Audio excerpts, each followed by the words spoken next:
Pernah dengar yang namanya carrot? Carrot itu masih saudaraan sama singkong yang ternyata bisa diolah jadi berbagai macam makanan. Di tangan Bu Titin, carrot dan singkong gak cuma direbus, tapi bisa juga dijadiin tepung untuk membuat kue kering atau cheese stick, bahkan makaroni skotel.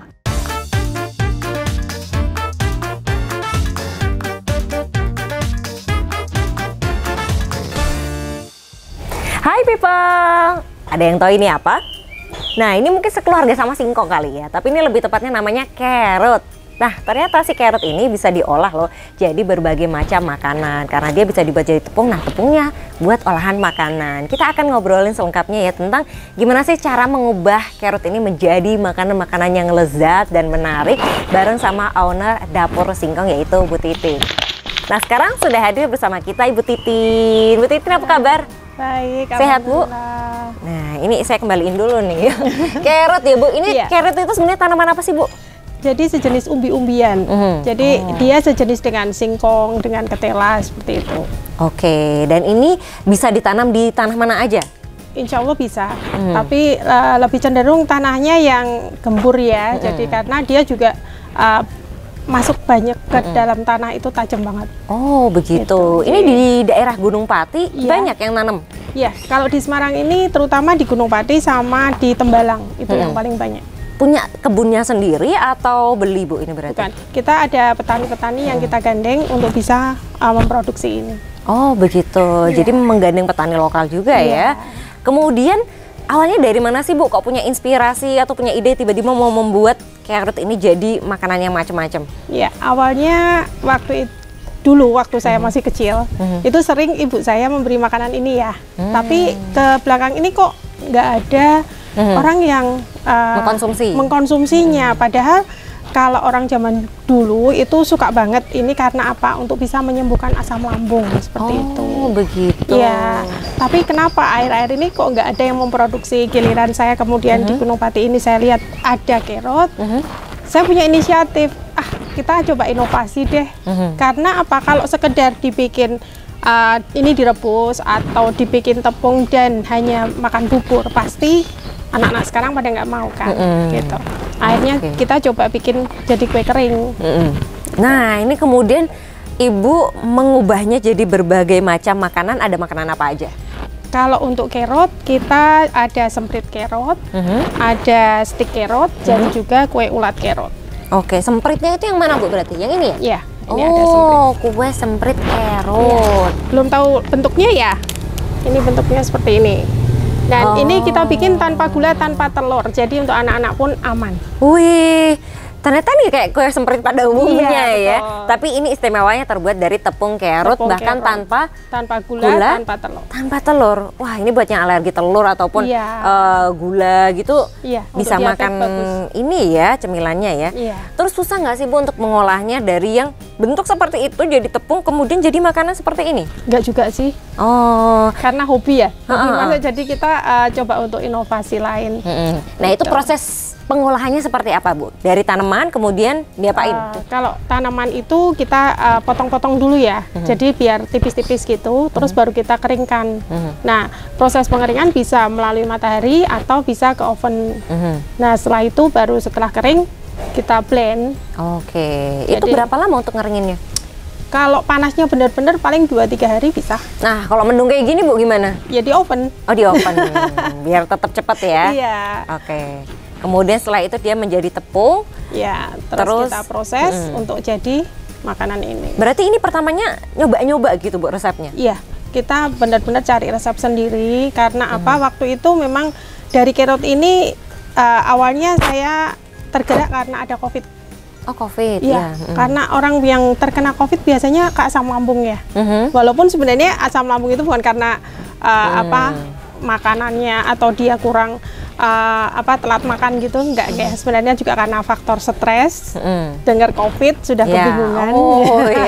Betul. Akhirnya saya coba kalau pakai telur, pakai gula kadang resiko. Orang yang sakit diabetes nggak bisa konsumsi juga gitu. Akhirnya saya coba trial sendiri.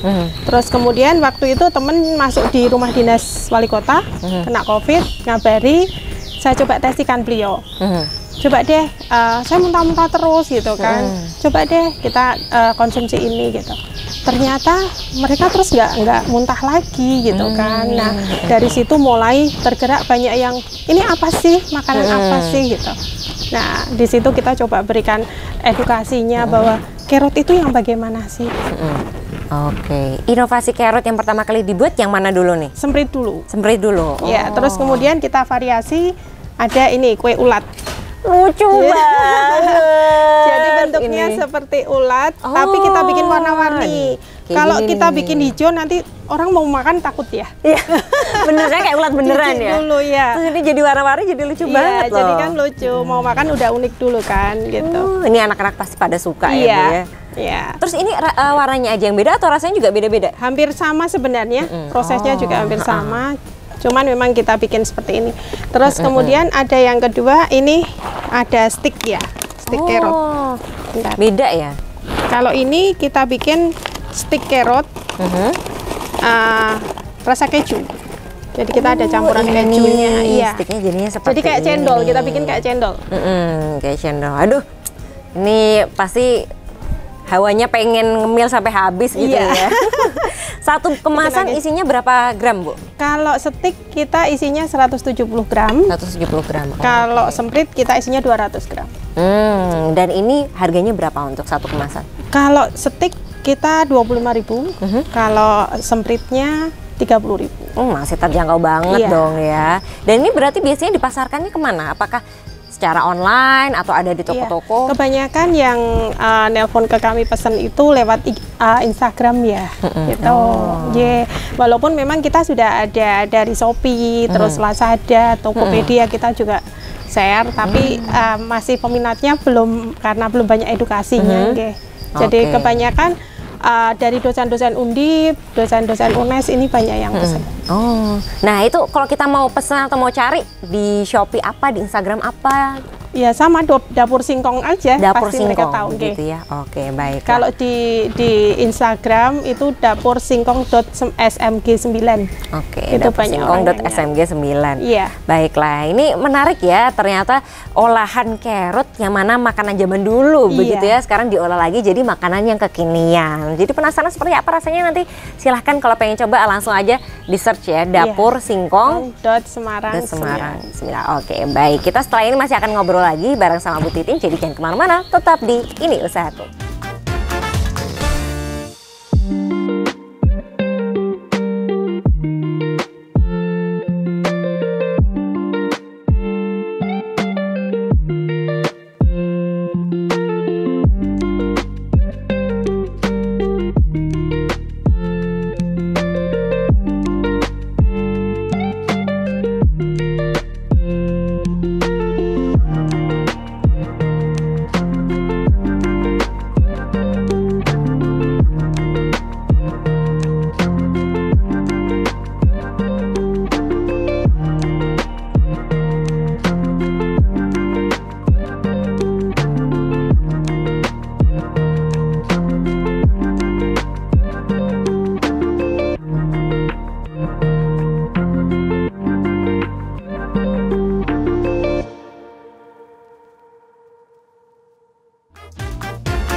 Masih di Ini Usahaku episode Dapur Singkong. Dan tadi kan udah ada semprit kerut, ada stik keju, stik keju kerut gitu maksudnya, Bu ya? Iya.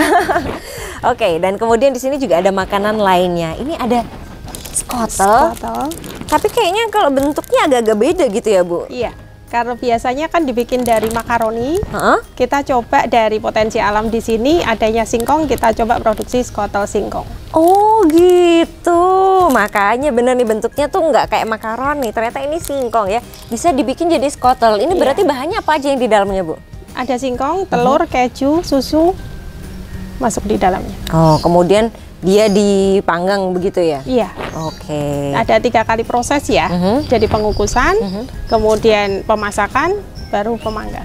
Oke. Dan terus kalau yang satu ini Ada itu getuk ya sebenarnya ya, tapi kita bikin getuk mawar. Bentuknya cantik banget ya, ini kelihatan. Dan ini kita nggak pakai kelapa ya, jadi masih bisa awet tahan. Oh begitu. Jadi ini serat-seratnya serat-serat singkong ya? Iya. Oh wow, ini dapat ide dari mana Bu? Kemudian diolah jadi skottel, jadi getuk mawar. Awalnya saya hanya pengen anak sekarang kok lihat singkong itu kok nggak mau ya, makan singkong nggak mau gitu. Akhirnya dari sini saya berusaha, anak saya sendiri juga nggak mau singkong gitu. Nah, saya tergerak, awalnya kita bikin donat dari singkong. Nah, dari situ anak-anak kok mau gitu. Kebetulan saya dulu kan juga mau buka bimbel. Nah, murid-murid saya testi, mereka suka banget dengan singkong itu gitu. Oh, begitu. Iya, terus akhirnya kita coba inovasi lagi. Kita bikin getuk ini udah mau, terus kita bikin bakpao, sampai kita bikin tart dari singkong. Bakpao dan tart dari singkong? Iya. Wah, baru tahu sih ya, dia ya, ternyata kayak gitu. Isinya apa? Bermacam-macam juga atau? Iya, benar. Kita ada rasa-rasa juga ya, artinya ada maunya yang coklat, mau yang keju gitu. Kita coba combine gitu. Terus kemudian kemarin kita tahun 2019, saya coba untuk inovasi ini kita pasarkan. Kita coba inovasi lagi dengan bikin skottel dan klaper tart singkong. Klaper tart? Iya, tapi dari singkong gitu. Jadi nggak pakai kelapa gitu? Pakai. Tetap pakai? kelapa. Oh, tapi juga pakai singkong? Iya, jadi nggak tepung, tapi kita coba singkongnya yang kita blend. Wah, idenya banyak ya Bu Titin tuh. Dari carrot bisa jadi macem-macem begitu. Nah, kemudian sejauh ini untuk pengamasan segala macam kan kita lihat ini ada logo-logonya juga. Apakah ini sudah dapat dukungan dari pemerintah Kota Semarang? Alhamdulillah sudah. Jadi waktu kita pasarkan, kemudian dari Dinas Koperasi kok langsung menggandeng kami. Jadi ayo Bu, kita coba untuk kolaborasi. Jadi kita dibantu untuk packaging, kita dibantu untuk sertifikasi ya. Jadi ada PIRT, ada halal. Ini juga insya Allah bulan depan hak patennya sudah keluar. Wah, sampai punya paten ternyata ya, keren banget, luar biasa. Tapi memang ini satu ide yang sangat kreatif dan harus dijaga begitu ya melalui hak paten tersebut. Dan kalau untuk rencana ke depan, Ibu ada mungkin pengen bikin inovasi lainnya atau pengen punya outlet sendiri gitu barangkali? Pastinya seperti itu. Oke. Jadi masih ada ide-ide untuk bikin makanan yang memang mengembangkan inovasi singkong yang kekinian gitu. Jadi anak-anak zaman now mau menikmati singkong lah. Nggak cuman tape, getuk ataupun ceriping gitu, tapi benar-benar yang kita kombinasi sampai anak-anak sekarang mau gitu. Sebenarnya kita juga ada yang namanya pizza dari singkong, kita juga bikin. Pizza, aduh. Ini segala macam makan jajan, nanti ada spaghetti, ada kita coba akan inovasi terus. Oke. Dan kalau untuk target marketnya berarti lebih ke anak-anak, keluarga atau gimana Bu?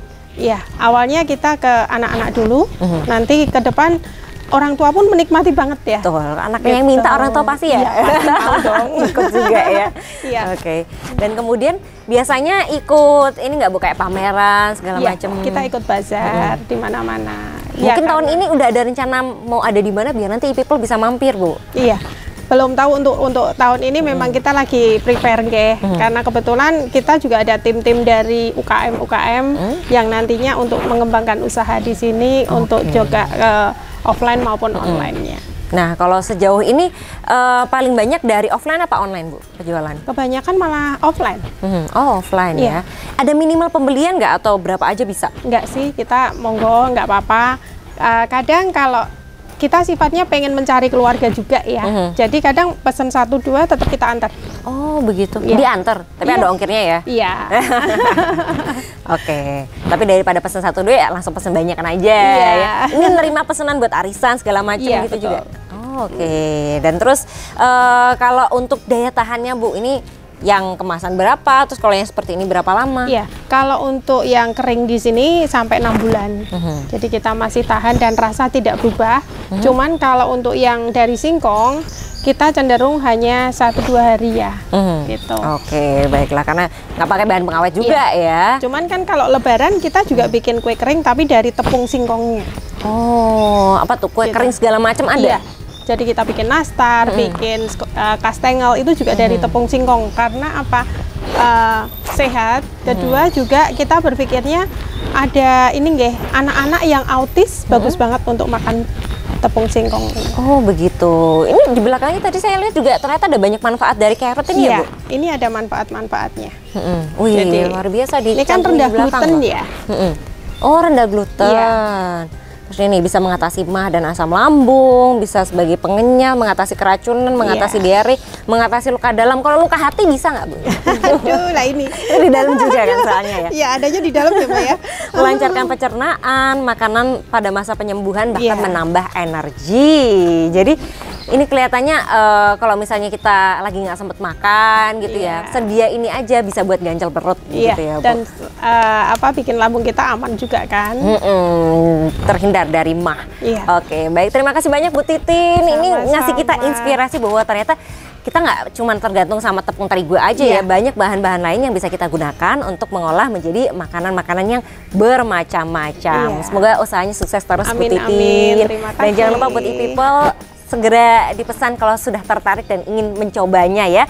Terima kasih Bu Titin sudah berbagi ceritanya bersama kita. Dan buat e-people yang sudah tertarik pengen cobain, silahkan langsung aja hubungi, dicoba ya. Ini produk dari Dapur Singkong. Buat e-people yang punya usaha unik menarik lainnya pengen kita liput, silahkan langsung DM aja ke Instagram @semarangpemkot. Buat usaha yang terpilih akan kita liput secara gratis. Dan jangan lupa untuk subscribe di YouTube channel kita di Semarang Pemkot karena kita punya banyak program. Di hari Senin ada ngobras atau ngobrol asik bersama OPD Kota Semarang. Di hari Selasa ada ngopi, ngobrol inspirasi. Kemudian di hari Kamis ada ini usahaku. Di hari Jumat ada jelajah Semarang. Dan di hari Sabtu ada kulineran, kulik jajanan Semarang. Kalau gitu saya Hani Nurmalita dan juga Bu Titin serta teman-teman yang bertugas pamit undur diri. Terima kasih dan sampai jumpa. Dadah. Jadi itu petualangan Sherina nggak sih? Sadam? Kan kita ada dua kukusnya. Ini kukus. Ini dari daun jati ini. Untuk ini dulu deh. Kamera roll. Dapur Singkong dan tadi namanya siapa Bu? Titin. Titin lupa.